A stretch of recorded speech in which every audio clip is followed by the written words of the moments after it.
certo? Vamos fazer então mais um exemplo agora de função C, o terceiro exemplo, que é quando nós colocamos dentro da função C outras funções. Por exemplo, eu vou colocar dentro da minha função C aqui uma função soma e vou colocar dentro da função C uma outra função soma. Professor, dá para colocar uma função dentro de outra função? Dá. Os argumentos de uma função aceitam outras funções. Então, pode colocar dentro do segundo argumento dessa função C uma função soma, uma função multi, uma função máximo, uma função mínimo. Nós podemos colocar várias funções. Vamos fazer isso. Vamos construir agora uma função C colocando várias funções, certo? Vamos lá, passo a passo. Observa aí, igual SE, abre parênteses, aí eu vou colocar A2 menor B2, ponto e vírgula, soma, abre parênteses, A1, ponto e vírgula, B1, fecha parênteses, ponto e vírgula, soma, abre parênteses, A2, ponto e vírgula, B2, fecha parênteses da função soma e fecha o último parênteses da função C.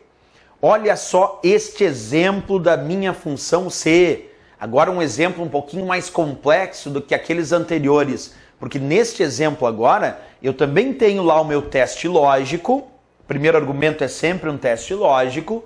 No segundo argumento, que vem logo depois desse ponto e vírgula, eu tenho uma função soma. E no terceiro argumento desta função C, eu tenho uma outra função soma. Então quer dizer o seguinte, que se eu responder que esse teste lógico é verdadeiro, eu tenho que resolver a função soma que está no segundo argumento, porque o segundo argumento é a resposta se o teste lógico for verdadeiro. Agora, se eu responder que o teste lógico é falso, eu tenho que responder a função soma que está no terceiro argumento. Então, ou eu vou responder a função soma que está no segundo argumento, ou eu vou responder a função soma que está no terceiro argumento. Agora, qual dessas duas funções somas tu vai responder? Depende de quem, professor? Depende do teste lógico. Porque se o teste lógico for verdadeiro, responde esta função soma, que diz soma A1 ponto e vírgula B1. Se o teste lógico for falso, tu vai responder a função soma do terceiro argumento, que diz A2 ponto e vírgula B2. Então é uma escolha. Vamos então verificar essa escolha. Acompanha aí. A2 é menor do que B2, ponto e vírgula. Pronto, aqui é o teste lógico. A2 é menor do que B2? Te faço essa pergunta. A2 é menor do que B2? Aí tu me diz, professor, vamos verificar quanto vale A2. Vamos observar.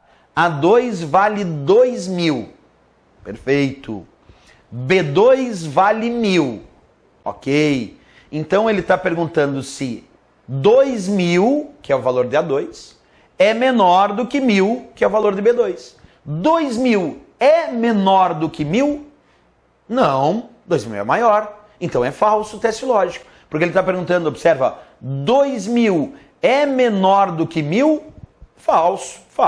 2.000 é maior, não é menor. Se tu disse falso para o teste lógico, quando tu diz falso, tu responde o que está no segundo argumento ou tu responde o que está no terceiro argumento quando tu diz que o teste lógico é falso?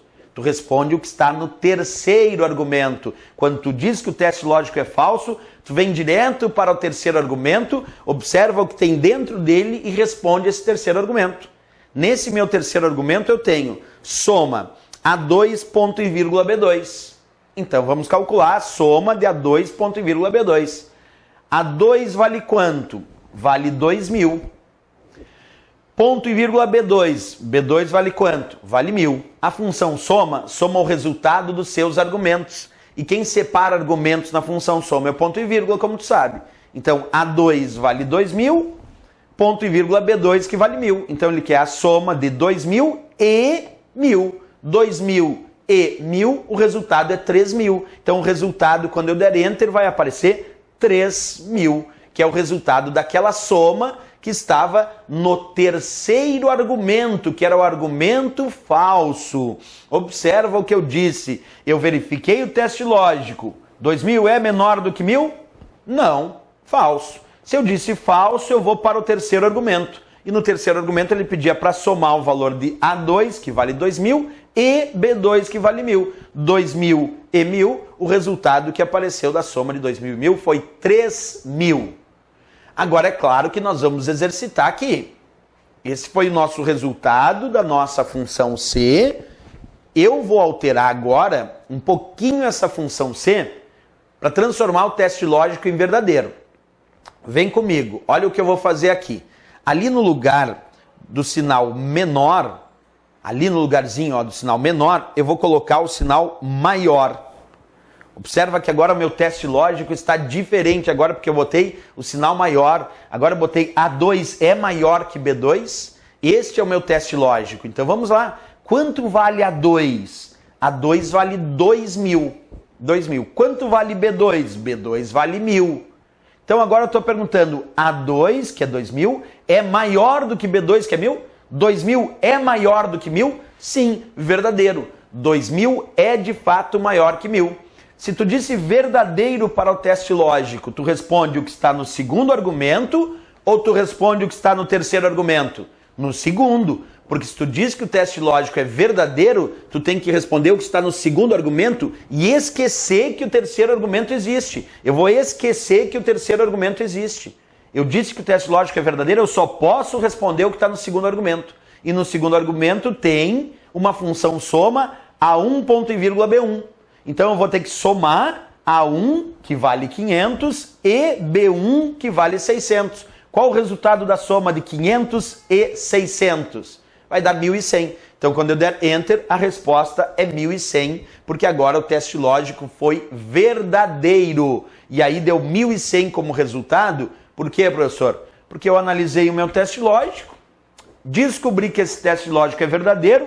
2.000 é maior do que 1.000? Sim, verdadeiro. Se tu disse verdadeiro, tu tem que vir para o segundo argumento e responder a função soma que estava aqui no segundo argumento, que pedia para somar A1 que vale 500 e B1 que vale 600. 500 e 600, o resultado foi 1.100. 1.100, como a gente verificou lá na própria célula.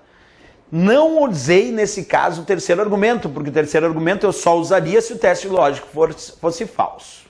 Perfeito, pessoal. Então, esses são os vários exemplos de aplicação da nossa função C, uma função de análise lógica muito importante aí nas questões de planilhas. Certo, pessoal? Até a próxima aula. Bons estudos!